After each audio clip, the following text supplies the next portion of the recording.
এখানে আমার সমস্ত ড্রাই ফ্রুটসগুলো আর সাথে চাল ডাল সবই আমার রোস্ট করা হয়ে গেছে।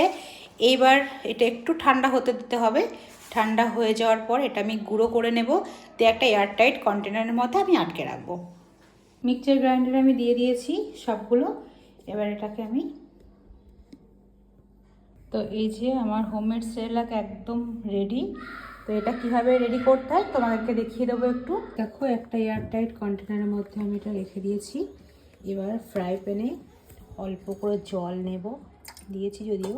এই জলটা কিন্তু আমি যেই ফোটানো জলটা আমি ব্যবহার করি সেই জলটা, এখান থেকে 1 চামচ নিয়ে ভালো করে এরকম করে গুলিয়ে নেব, নয়তো যখন রান্না করবো না এটা দানা দানা হয়ে যাবে।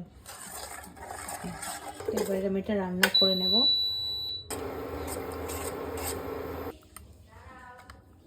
তো রেডি।